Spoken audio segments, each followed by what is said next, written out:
Bienvenue la tribu, j'espère que vous allez bien. Je vous souhaite une bonne année un peu en retard. Alors pour ma première vidéo de 2026, je reviens avec des sujets quand même un peu tristes, même si je vais essayer d'égayer tout ça avec de l'humour noir. Alors, je suis tombé sur ce sujet parce que je suis tombé sur une vidéo sur France 24 et je me suis dit tiens, il faudrait regarder de quoi il parle. Et du coup, j'ai un peu approfondi, j'ai un peu creusé, j'ai cherché à comprendre et je voulais en faire une vidéo pour bien expliquer un peu qu'est-ce qu'il en est. Moi, j'ai aucun problème avec cet article de loi et avec ses modifications. Le problème que j'ai, c'est que ça a encore été détourné par un certain groupe pour faire une certaine propagande, et du coup, je voulais surtout surenchérir là-dessus. D'accord? C'est pour ça que je vous ai fait cette vidéo. Mais bon, je voulais quand même donner un petit message, c'est que si vous pensiez que le mariage valait encore quelque chose aujourd'hui, dites-vous bien une chose, c'est que les femmes l'ont bel et bien tué et enterré. Si vous voulez vous marier, c'est cuit. Mais c'est vraiment cuit de chez cuit, hein. Donc moi, si j'étais vous, je ne considérerais plus le mariage. Et même les enfants dans certains cas. Et vous allez voir pourquoi. Donc je suis tombé sur cette pub de France 24 qui nous disait donc 20 ans, Ingrid a été mariée au même homme et elle s'est imposée un devoir conjugal. C'était, t'es ma femme, donc, en gros, voilà, quoi. Quand je lui disais, non, là, maintenant, j'ai pas envie, je vais prendre une maîtresse. Je vais aller voir ailleurs. Donc, c'est des menaces. Quand je voulais pas, j'étais punie, quoi. J'étais punie. Et le cas d'Ingrid n'est pas isolé. Dans un récent sondage, plus d'une femme sur deux déclare avoir déjà eu des rapports sexuels contraints avec son compagnon. Hier soir, l'Assemblée nationale a voté à l'unanimité une loi clarifiant l'absence d'obligation de relations sexuelles au sein du mariage. Madame la rapporteure. J'aimerais également avoir une pensée pour toutes les femmes qui se sont forcées, qui ont subi les viols conjugaux, qui se sont contraintes quand elles n'en avaient pas envie. Et nous comptons sur ce texte pour être un point de départ pour que tout cela se soit bien fini. Réécrire la loi était une nécessité pour ces députés. Jusqu'alors, le Code civil obligeait les époux à une communauté de vie, souvent interprétée comme une obligation de devoir conjugal. et vous voyez, bien que je sois complètement en accord avec le principe et les raisons pour lesquelles ils ont fait ça, j'ai envie de vous dire, ils auraient pu mettre un homme qui disait exactement la même chose, le message serait moins bien passé.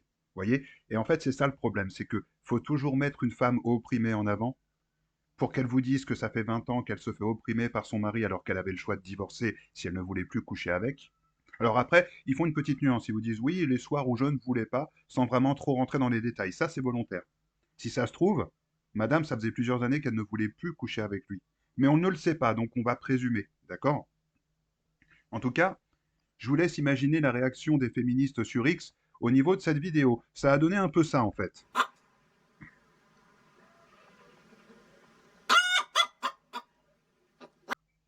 Elles ont fait comme la poule, elles ont bien pris de l'oxygène, elles ont bien gonflé leurs bronches et elles se sont fait péter une veine au cerveau. Hein, parce que fallait voir qu'est-ce qui a été dit.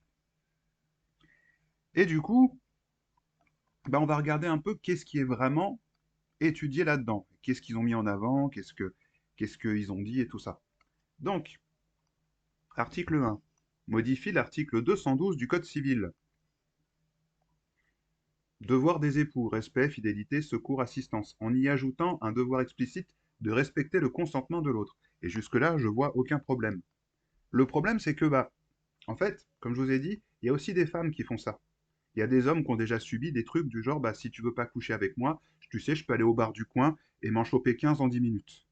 Ça existe, hein. Ou alors vous avez même l'inverse, vous avez des femmes qui vous diront, vu que tu fais pas ce que je veux, on baisera pas. Vous voyez? Et même ça, c'est une forme de contrôle, mais on n'en parlera pas. Jusqu'ici, je suis d'accord avec ce qu'ils disent. Ensuite, ils nous disent, donc l'article en question, c'est les époux se doivent mutuellement respect, fidélité, secours et assistance. Ensuite, ils nous disent, article 2, complète l'article 242 du Code civil pour exclure explicitement l'absence ou le refus de relations sexuelles comme fondement d'un divorce pour faute. Cela supprime toute sanction civile pour non-exécution du devoir conjugal, alignant le droit civil sur le pénal et simplifiant le travail des juges. Je pense qu'à mon avis, ils ont très très mal estimé la qualité et la quantité du travail des juges. Mais bon, évitons les débats intrusifs sur l'intimité. Et donc la loi en question, c'est celle-ci, qui nous dit le divorce peut être demandé par l'un des époux lorsque des faits constitutifs d'une violation grave ou renouvelés des devoirs et obligations du mariage sont imputables à son conjoint et rendent intolérable le maintien de la vie commune. Ok, aucun problème. Mais alors, vous me direz, il est où le souci? Bah, le souci, c'est, comment dire, c'est l'intervention de notre petite favorite. Vous voyez pas de qui je veux parler? Quelle est l'infecte petite folle perdue, l'espèce d'enculé de communiste qui vient de signer son arrêt de mort? Notre petite favorite, elle est venue nous dire, elle est venue nous tenir un discours circulaire pour nous faire passer la chose, en mettant un peu quelque chose sur la table et en le faisant un peu passer comme un verdict final. C'était plus une accusation qu'un constat et elle l'a fait passer comme verdict final pour un peu nous empêcher de débattre volontairement sur des bases stables. Vous voyez? Et je vais vous expliquer un peu ce que ça veut dire. Donc avant de discuter de ce qu'elle a dit, nous allons voir qu'est-ce qu'elle a dit en vidéo. Et pour avoir moi-même fait l'expérience récemment juste de m'exprimer sur la question du devoir conjugal, j'ai fait ce que je ne fais plus jamais, regarder les commentaires reçus sur les réseaux sociaux. Et j'ai subi, comme je pense toutes celles et ceux qui se sont exprimés sur le sujet, une avalanche de commentaires, tous signés très courageusement anonymement, et tous m'expliquant, je cite à peu près dans le texte, mais à quoi ça sert de se marier sinon? À quoi ça sert une bonne femme sinon? Puisque déjà, je cite là aussi, elles s'occupent déjà plus des gosses, elles font plus la bouffe, elles font plus le ménage. Alors si en plus on nous prive de ça, il va nous rester quoi? Donc quand on a ces statistiques, quand on a ces éléments de compréhension, quand on a ces déclarations qui ne se cachent même plus, on a la nécessité, évidemment, d'agir, de modifier le droit et de proclamer très clairement que le mariage n'a jamais été une autorisation pour contrôler le corps de l'autre. Alors j'ai découpé sa vidéo de moitié pour gagner du temps et aussi parce que je trouvais que le plus important était dit à ce moment-là. Mais du coup, j'ai découpé ce qui a été découpé en 3 parties pour essayer de, comment dire, de décortiquer un peu tout ça et d'expliquer un peu tout ça. Parce que je ne suis vraiment pas d'accord avec la manière dont elle étiquette les choses. Comme une bonne féministe de bas niveau ferait sur X, hein, de toute façon. Donc voilà, elle commence et elle nous dit qu'elle a subi, donc entre parenthèses un langage victimaire, des commentaires tels que «À quoi sert le mariage?» et qu'elle n'écoutera plus le peuple du coup, devoir des magistrats, car ça ne va pas dans son sens, alors que c'est une question qu'elle évite volontairement. Vous voyez? Alors, personne n'est contraint de faire un compte sur X, personne n'est contraint de regarder les commentaires postés sur son compte, et personne n'est contraint de poster des commentaires et de regarder les réponses à ces commentaires. Donc, dire qu'elle a subi des commentaires sur X, moi je trouve que c'est fort en café quand même, déjà. Ensuite, venir nous dire, bah, j'écouterai plus les gens parce que, bah, en gros, ça ne va pas dans mon sens, donc je n'écouterai plus. J'avais envie quand même de revenir sur ce que je pense être le rôle d'un magistrat représentant l'égalité quand même. Donc il doit théoriquement écouter son peuple avec un œil un minimum impartial. Alors je sais que l'impartialité, ils sont un peu allergiques. Je pense que les magistrats récents et les magistrats récents, à mon avis, devaient être en train de coller des vagins sur les portes de Sciences Po pendant les cours d'impartialité, justement. Et que c'est pour ça qu'ils les ont sautés. Vous voyez? Ensuite, un magistrat devrait théoriquement répondre aux questions du peuple et le rassurer en cas de doute. Bah oui, parce que là, c'est quand même un changement massif dans quelque chose d'important, hein, qui est le mariage. Et du coup, bah, les gens, ils ont quand même le droit de poser des questions, même si tu n'aimes pas comment elles sont formulées. Et si tu ne sais pas y répondre, tu dois quand même te creuser un petit peu les méninges pour essayer de voir si tu peux les rassurer. Et doit théoriquement condamner de manière égale toute forme d'objectification d'un des deux genres. Et là, je dis ça parce que tu dis que tu subis les commentaires quand ça va pas dans son sens, dans ton sens. Mais moi, tous les jours, quand je me connecte sur X, je vois à peu près entre 2 et 4 commentaires de femmes qui disent à quoi servent les hommes aujourd'hui, qui est une forme d'objectification aussi, du coup. Mais là, t'es pas en train de dire que tu subis ces commentaires-là, ironiquement. Ensuite, elle vient nous dire à quoi sert une bonne femme sinon? Alors, bien sûr, cette question, elle est vraiment très con. La manière dont elle est formulée, c'est sûr que tu allais te braquer. Cependant, il faut quand même surligner, c'est pour ça que je l'ai mis en orange, que les femmes ont eu des demandes récemment. Elles ne voulaient plus s'occuper des enfants, elles ne voulaient plus faire à manger, elles ne voulaient plus faire le ménage, elles ne voulaient plus vraiment s'occuper des charges, ce qu'elles appellent des charges mentales, au point où elles ont demandé si les hommes pouvaient s'en charger. Du coup, les hommes, ils nous disent, bon, bah, on a, comment dire, on a écouté, on a appliqué ce que vous nous demandiez. Pourquoi nous, nos besoins ne sont pas, comment dire, ne sont pas écoutés? C'est ça, en fait, le problème. Donc, la définition d'égalité, c'est que c'est sûr que cette question, enfin, ces questions ont été formulées de manière débile et misogyne. Ça, on va pas revenir dessus. Dire à quoi servent les femmes, dans ce contexte, pour moi, c'est pareil que de dire à quoi servent les hommes sur X, ce que j'ai mentionné juste avant. Mais la question, elle est quand même légitime. Parce que ce que les hommes te demandent, c'est comment elles se rapportent aux attentes et à leurs besoins. Tu vois? Parce que je sais que ça va être un scoop, mais les hommes, ils ont entendu les femmes vis-à-vis de, comment dire, vis-à-vis de leurs demandes et de leurs attentes. Et du coup, ils sont en train de te dire, mais nous et nos attentes alors? Tu sais, c'est la notion d'attente et de besoin versus le contrôle et les obligations, la manière dont tu as interprété les choses et la manière dont tu étiquettes les choses. Alors que les hommes ne veulent pas contrôler leurs femmes, tu vois, et ils ne veulent pas les V, comme certaines féministes de bas niveau de X faisaient sous-entendre. Avec ces statistiques et déclarations, il est nécessaire de proclamer très clairement que le mariage n'a jamais été une autorisation de contrôler le corps de l'autre. Encore une fois, langage victimaire et une prise en otage du débat, parce que c'est un discours circulaire et sur un discours circulaire, nous ne pouvons pas avoir de fondation stable pour pouvoir débattre, puisque c'est une accusation et un verdict en même temps, puisque si jamais tu dis que tu n'es pas d'accord, ça veut dire que tu es d'accord pour l'opposé, et si tu te tais, ça veut dire que tu es d'accord et que tu acceptes ce qui est dit. Et c'est pas forcément bon dans ce contexte. Ça prive, c'est un peu une censure avant même qu'on ait ouvert la bouche. Moi, c'est comme ça que je le vois de toute façon. Et donc, la clarification des attentes, différentes en fonction des genres, là c'est le scoop.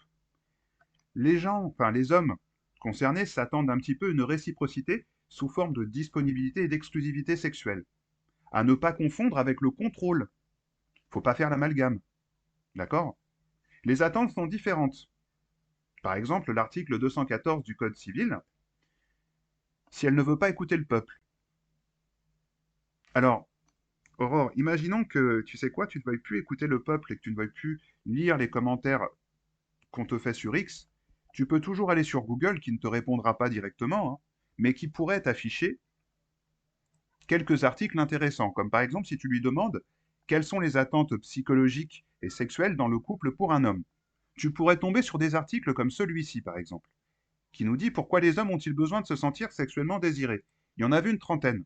Je t'ai pris celui-là au hasard, parce que ça me paraissait être le plus simple, mais si tu as 2 minutes pour essayer euh, de, comment dire, de t'instruire un petit peu, tu pourrais aller sur tous ces sites de psychologie et lire ce qui est révélé là-dessus. Ça pourrait être instructif et ça pourrait t'aider à comprendre certaines choses, si tu veux bien comprendre certaines choses, bien sûr. La notion de relation symbiotique contre la relation parasitaire. Et on va y venir, d'accord? On va y venir parce que c'est quand même quelque chose d'important à mettre en avant. Donc, les questions légitimes des hommes. Si dans un mariage hétéro, l'un des époux, hypothétiquement la femme, décide de ne plus avoir de relation sur une période indéterminée, est-ce que l'autre sera tenu à l'article 214, qui est donc le devoir de provision, et qui est une attente majoritairement féminine, comme établi partout dans les médias publics? Si tu regardes les vidéos TikTok, Instagram, YouTube, des micro-trottoirs ou les profils féminins sur les sites de rencontres. La plupart, quand tu leur demandes qu'est-ce que vous attendez chez un homme, ils te disent, elles te disent, dans leur top 3 des priorités, j'aimerais bien qu'il ait des sous pour prendre soin de moi. Nous parlons donc ici d'un devoir de provision. Et le devoir de provision, c'est une attente du coup majoritairement féminine.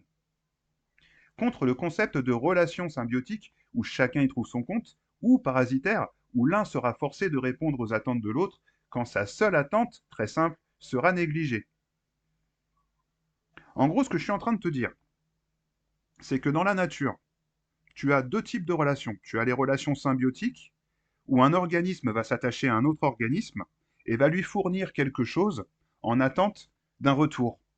C'est ce qu'on appelle une relation symbiotique. Et nous avons aussi des relations parasitaires, comme par exemple les tiques, ou même les sangsues, hein, un tique qui s'accroche à toi, qui pourrait te filer une maladie, hein, et qui te donne rien à part des maladies, ou alors une sangsue qui va te pomper le sang et qui ne te donnera rien en retour. Les hommes là, et en fait la question qui se pose, et je sais que c'est très cru ce que je suis en train de dire, parce que tu pourrais me dire, oui, tu es en train de comparer les femmes à des tiques et à des sangsues. Oui, je suis en train de te comparer les femmes comme ça, dans le contexte, pas en général.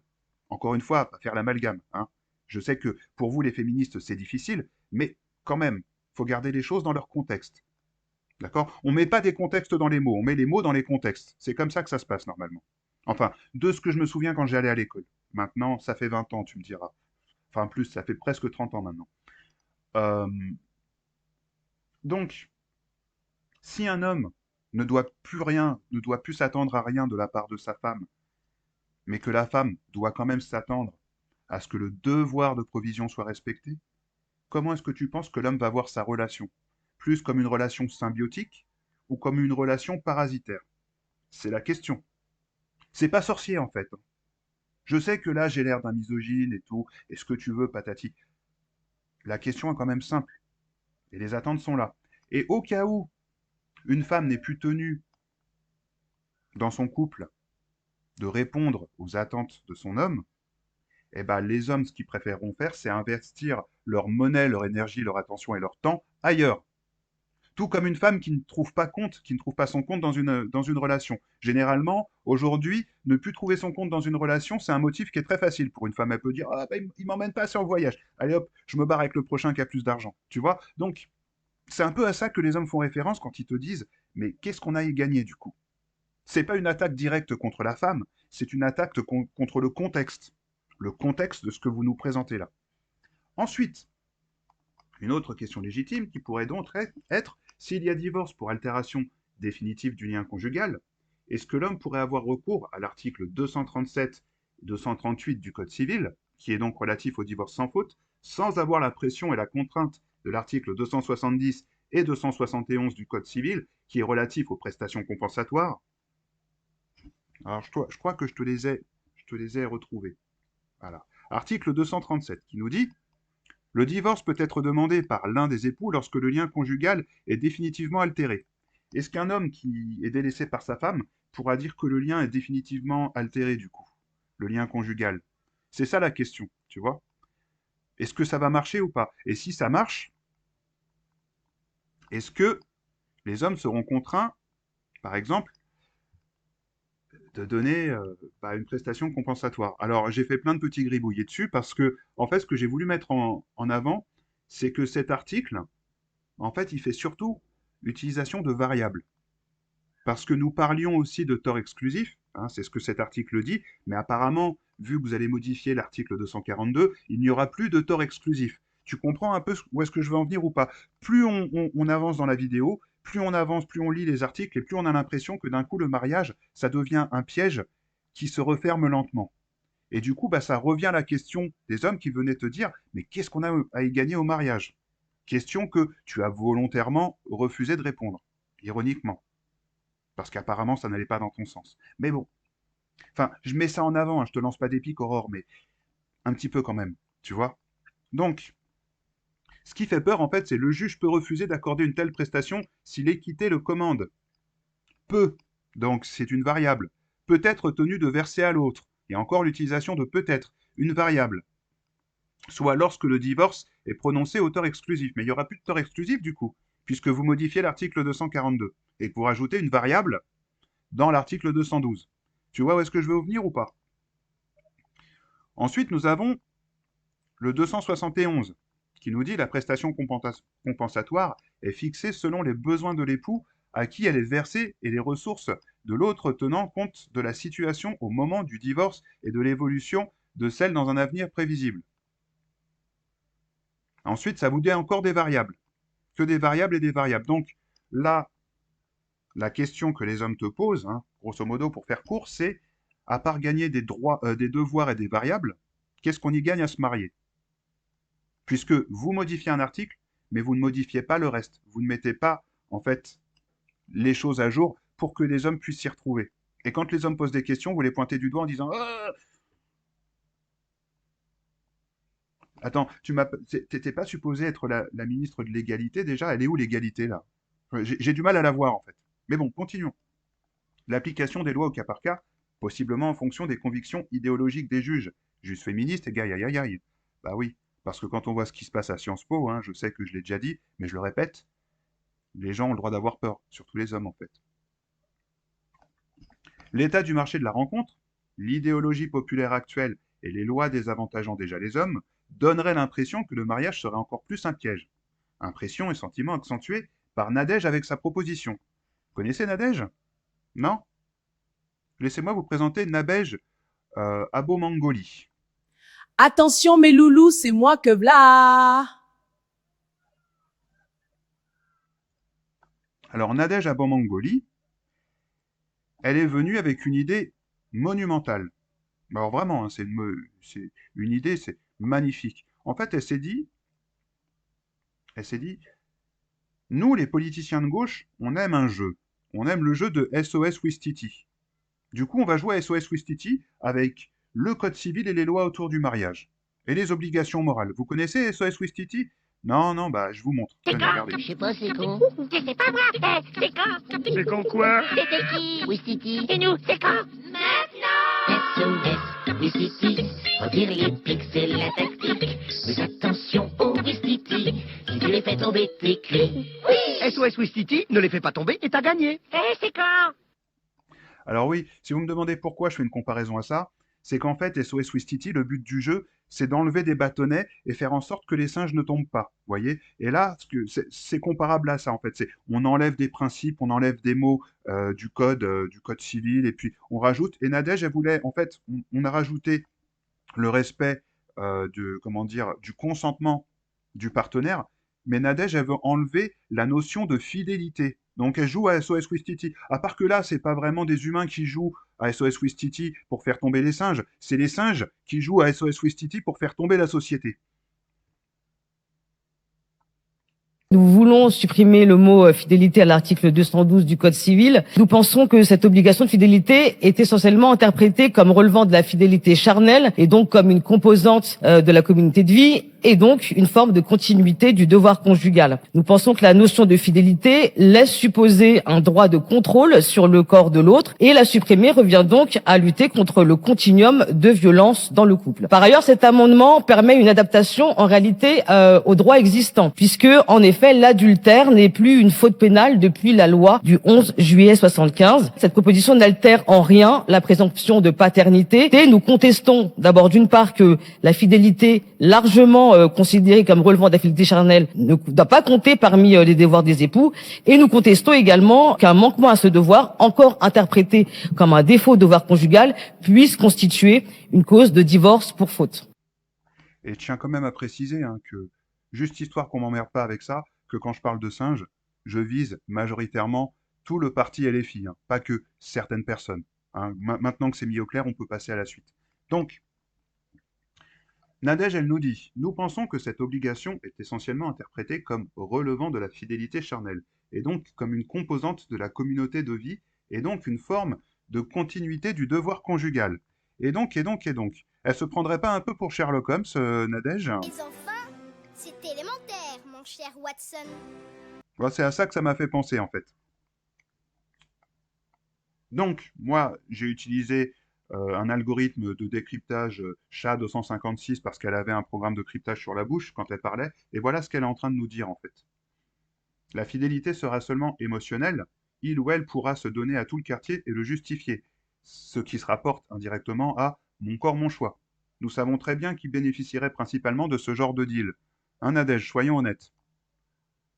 Je ne sais pas si vous vous rendez compte, mais les interprétations possibles de tout ce bordel, c'est que vous pourriez donner le droit aux épouses de se refuser à leurs époux tout en leur donnant le droit et la liberté d'aller voir ailleurs. Vous voyez, les hommes, quand ils entendent tout ça, c'est à ça qu'ils pensent. Ils se disent, mais attends, elle pourrait me refuser combien de temps et aller voir ailleurs combien de temps? C'est un mauvais deal pour nous. Vous comprenez le mariage, là? Vous êtes en train de plomber le mariage. Ironiquement, vous êtes en train de confirmer ce que la Red Pill nous dit depuis 12 ans. C'est quand même drôle, non? C'est quand même drôle que finalement, à la fin, ce sera des femmes qui auront validé la Red Pill. D'une manière ou d'une autre. Ensuite, Nadège, elle nous dit. Nous pensons que la notion de fidélité laisse supposer un droit de contrôle sur le corps de l'autre et la supprimer revient donc à lutter contre les violences dans le couple. Sans filtre, ça veut dire la fidélité, c'est du contrôle du corps de l'autre, à l'inverse et au détriment du respect des limites de l'autre. Tu sais, le respect, ça fait aussi partie du code, enfin, du code civil de l'article 212. Donc j'imagine que tu vas jouer à SOS Ouistiti avec ça aussi et que tu vas enlever ce bâtonnet-là et dire ah j'enlève, bon ça devrait pas tomber. Elle justifie ça en faisant passer cette notion pour de l'oppression, cette fois-ci par rapport direct à mon corps mon choix. Encore une fois, l'utilisation d'un langage circulaire. On a bien compris pourquoi. Ensuite, elle nous dit cet amendement permet en réalité une adaptation au droit existant, puisqu'en effet, l'adultère n'est plus une faute pénale depuis la loi du 11 juillet 1975. Et là, je trouve que Nadège, en fait, ce qu'elle fait, c'est qu'elle nous expose son mode de raisonnement et son manque de morale. Ce qu'elle nous dit, là, c'est qu'elle confond volontairement le code civil et le code pénal pour nous faire gober sa réalité. Si c'est pas punissable pénalement, alors je devrais pas être tenu responsable moralement. Le problème, Nadège, c'est que le mariage se base quand même sur des fondations et des obligations morales. Ce que je veux dire, c'est que l'infidélité ne peut pas être punie, hein, c'est pas délictuel. L'honnêteté n'est pas délictuelle. Le devoir, s'il n'est pas respecté dans un couple libre, et quand je dis un couple libre, je ne parle pas de ouvert, je parle d'un couple qui n'est pas marié. Personne ne peut t'obliger à provisionner pour ta copine. Mais une fois que tu es marié, bah, les valeurs du mariage sont basées sur la moralité, sur les valeurs morales. Donc est-ce que tu peux dire, ah, c'est pas parce que c'est pas un crime que c'est pas immoral?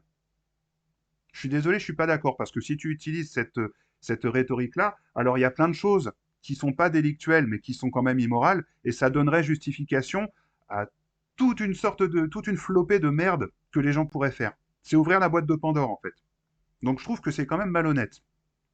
Et puis, bah, pour couronner le tout, pardon, je vais y arriver, il y a la dernière phrase de Nadège qui m'a bien fait rigoler, et qui m'a rappelé quelque chose qui m'avait mis mal à l'aise sur France 2 dans l'émission Ça commence aujourd'hui, hein, que nous allons débattre, qui est cette proposition n'altère en rien la présomption de paternité, et nous contestons d'abord d'une part que la fidélité est largement considérée comme relevant d'affinités charnelles, ne doivent pas compter parmi le devoir des époux, et nous contestons encore qu'un manquement à ce devoir comme un défaut au devoir conjugal puisse constituer une cause de divorce pour faute.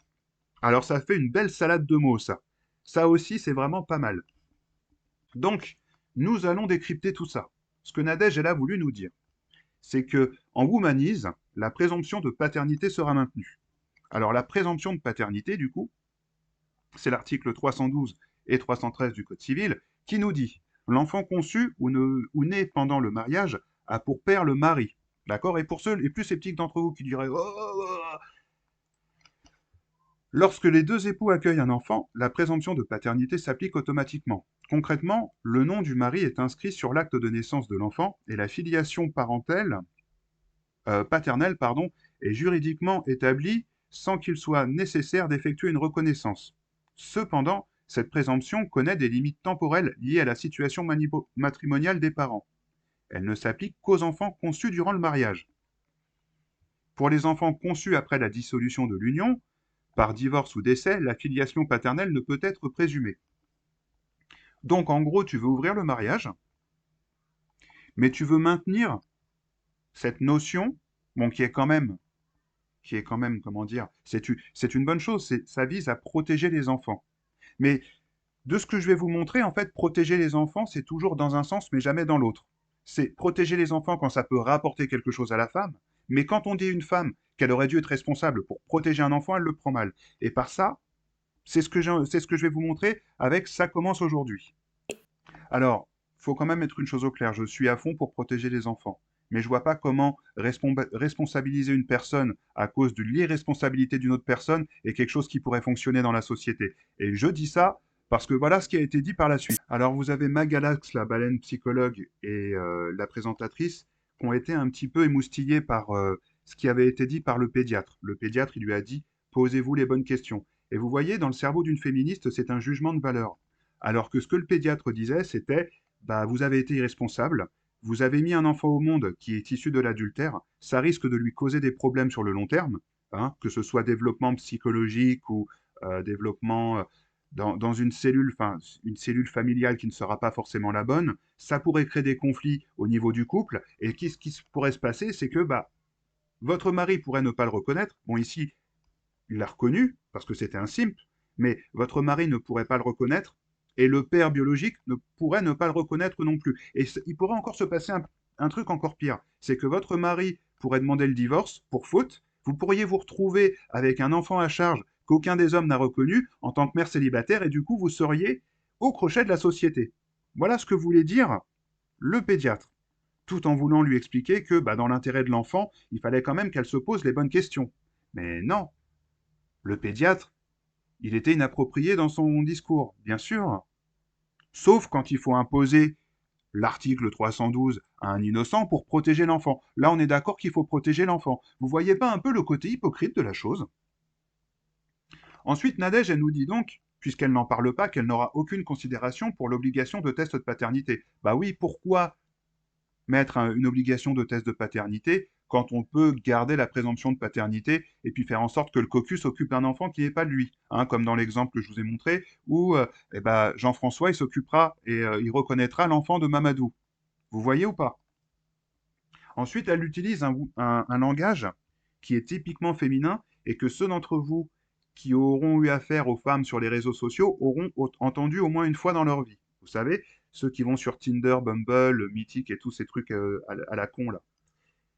Ça a dû vous arriver que vous êtes sorti avec une fille, tout s'est très bien passé, vous l'avez emmenée en resto, au bowling, ou je sais pas, au ciné, et tout s'est très bien passé entre vous, vous allez boire un coup, vous rigoliez, tout ça, et puis 2 jours plus tard, hein, pas de nouvelles après la soirée pendant 2 jours, et 2 jours plus tard, si elle est correcte un minimum, elle revient vers vous, puis elle vous dit, oui, en fait, il n'y avait pas cette alchimie entre nous, il n'y avait pas, il y avait pas cette chimie, il n'y avait pas cette affinité. C'est exactement le même langage que Nadège elle est en train d'utiliser ici. Vous savez, c'est du langage qu'on utilise pour essayer un peu de noyer le poisson dans l'eau et de se dédouaner.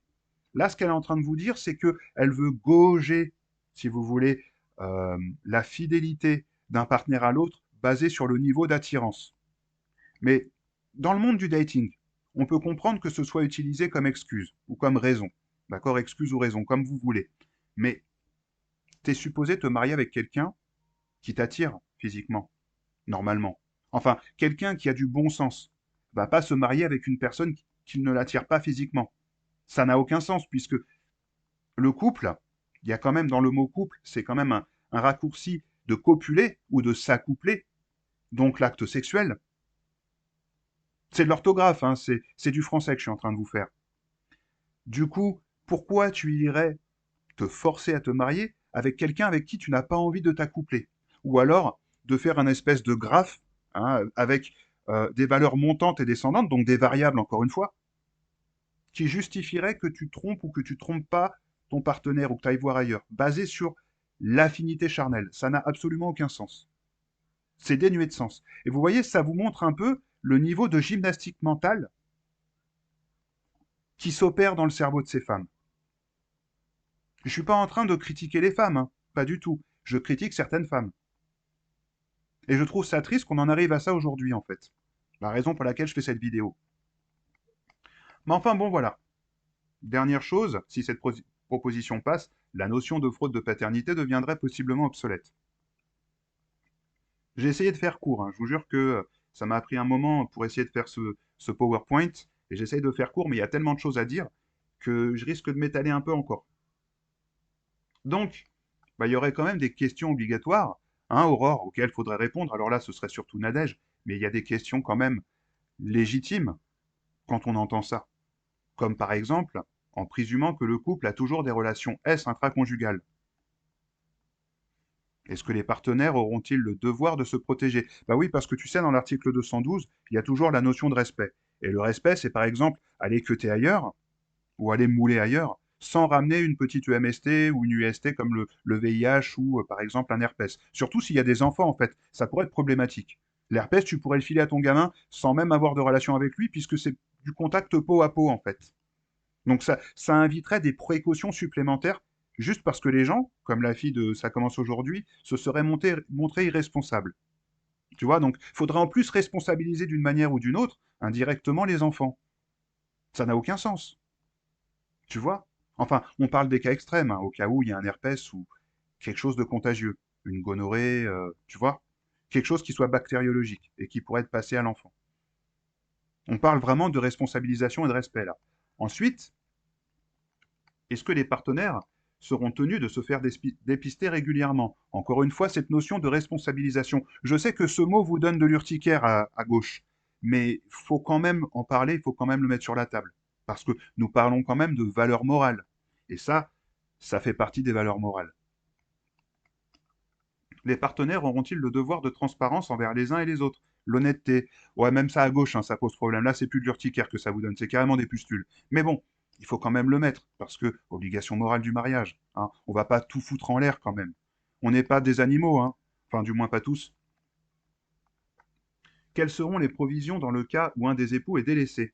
Bah oui, puisque vous voulez autoriser la femme à refuser son mari quand elle veut, mais vous voulez aussi ouvrir le mariage pour qu'elle aille voir ailleurs, est-ce que monsieur sera tenu, du coup, de respecter l'article 214? Ou est-ce qu'il aura une exception dans ce genre de situation où il pourra s'en aller parce qu'il n'y trouvera plus son compte?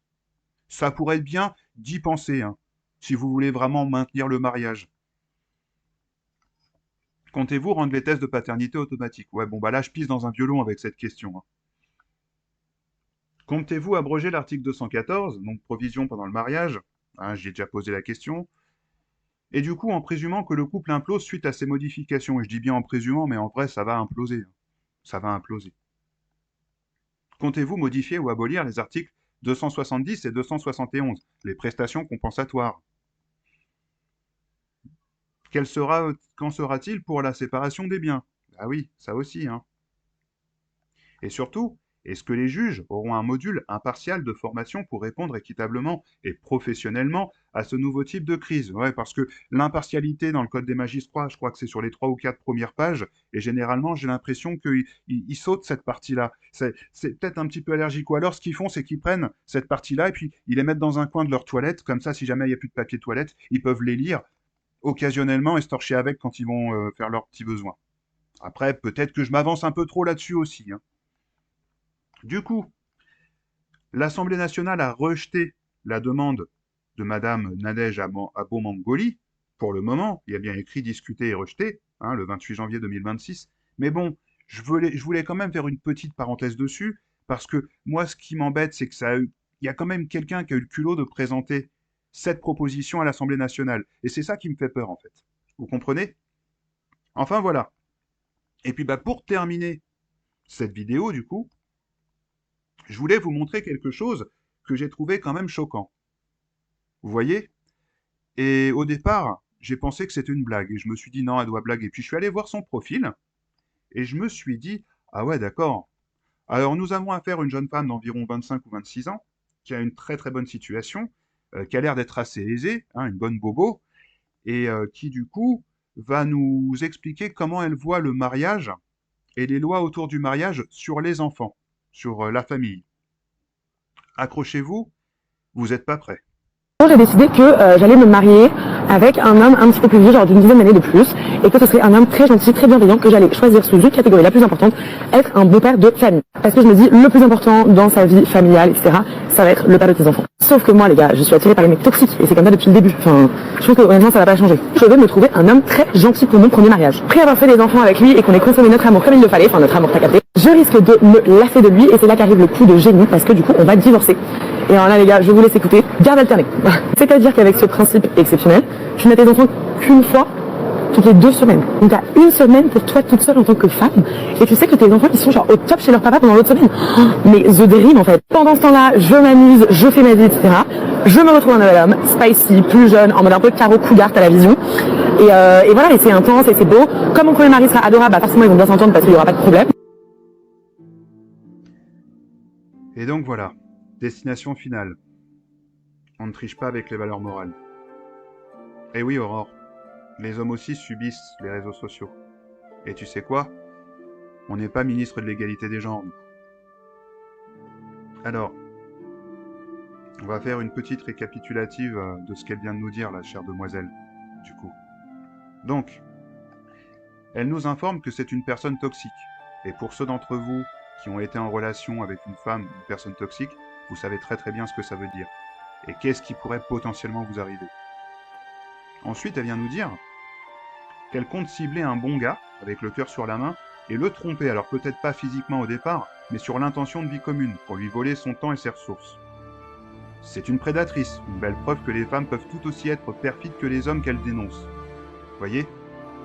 Ensuite, elle nous informe, et elle nous dit qu'elle a bien, en fait, elle nous le dit pas directement, mais elle nous informe aussi qu'elle a bien regardé les possibilités après le divorce, et qu'elle compte s'en servir, et qu'elle compte se servir du mécanisme de la garde partagée à son avantage, en instrumentalisant ses enfants. Ce qu'elle qualifie de dérive, et qui est scandaleux, quand les hommes se battent pour faire reconnaître ce droit depuis des années. Entre parenthèses, pension alimentaire ou pas, parce que j'ai vu récemment qu'il y a des hommes, ils ont la garde partagée 50-50, 2 semaines sur 4, et ils versent quand même une pension alimentaire à leurs femmes, alors qu'ils contribuent également aux enfants. Ils payent la moitié des choses, des fois ils payent même plus que la femme. Mais le juge leur dira, vous versez quand même une pension alimentaire à madame pour les enfants. Mais pourquoi ? Puisque les frais sont partagés des fois à plus de 60% pour le mari, enfin l'ancien mari, pour le père. Vous voyez ? Elle a bien lu tout ça. Et du coup, elle vous dit, je compte tirer avantage de tout ça. Ensuite, elle vous dit, elle met en avant le fait qu'elle est immature, et égoïste, alors elle vous le dira pas, mais c'est ce qu'elle est, et qu'elle préférera retourner s'amuser avec un tchad plus jeune au détriment de la structure familiale et de la stabilité émotionnelle de ses enfants, ainsi qu'au bon gars, lorsque sa toxicité reprendra le dessus. C'est ce qu'elle vous disait en fait, elle vous disait, bah oui, je me trouverai un tchad plus jeune en mode cougar carreau, voilà, c'est ce qu'elle voulait vous dire. Voyez ? Et puis finalement, elle a terminé en nous disant, qu'arrivera-t-il au bon gars? Enfin non, c'est pas elle qui vous le dit, c'est moi qui vous le demande, pardon. Qu'arrivera-t-il au bon gars qui passera au travers du hachoir du tribunal des affaires familiales? Parce qu'en fait, comme elle vous l'a dit, elle est toxique. Et une personne toxique, quand elle n'a pas ce qu'elle veut, elle ment. Elle invente des choses. Vous voyez, elle se fait passer en victime, et elle essaie de vous incriminer pour des choses que vous n'avez pas forcément faites. Ça peut être des accusations de violence, ça peut être des accusations de V conjugal, ça peut être des accusations d'aliénation parentale et tout le tralala. Tout ce qui leur tombe sous la main, elle vous le balance. Et à votre avis, qu'est-ce qui arrive aux bons gars qui passent au travers de ce genre de problème? Je vous laisse réfléchir à ça. Parce que là, ce qu'elle est en train de vous dire, c'est je vais ruiner volontairement et égoïstement la vie d'une personne qui pourrait trouver quelqu'un qui a les mêmes valeurs que lui. Encore une fois, on parle de valeurs morales. Juste parce que j'ai envie d'avoir des enfants et de les mettre sur une étagère comme si c'était des objets à dépoussiérer, on parle encore d'objectification. Là, c'est de l'instrumentalisation et de l'objectification de ses enfants. Voilà ce qu'elle est en train de vous dire. Et qu'elle pense pouvoir les mettre sur une étagère et les dépoussiérer toutes les 2 semaines à son bon vouloir. Mais les enfants, c'est pas ça en fait. Les enfants, si tu les veux, tu dois être capable et tu dois avoir la volonté de leur donner une structure familiale stable. Et on en revient un peu à ce que le pédiatre disait dans le scénario de cette blonde-là, sur « Ça commence aujourd'hui ». Posez-vous les bonnes questions. Vous voyez les questions que cette jeune femme se pose? C'est triste, hein. Mais enfin bon, voilà. On en est arrivé à un point où en fait, quand une de ces harpies vous traite de misogyne ou d'incel, prenez-le comme un compliment et portez-le fièrement. Parce qu'on en est arrivé à ce point, en fait. C'est devenu une grâce, en fait, de se faire traiter de misogyne d'incel. Moi, j'en suis tellement fier maintenant, parce qu'on n'arrête pas de me le dire sur X quand j'exprime mon opinion, alors que c'est ce genre d'opinion-là que j'exprime. Hein. Je suis pas en train de dire quoi que ce soit d'autre. Je le porte fièrement. Maintenant, mon pseudo sur X, c'est votre misogyncel bien engagé. Voilà.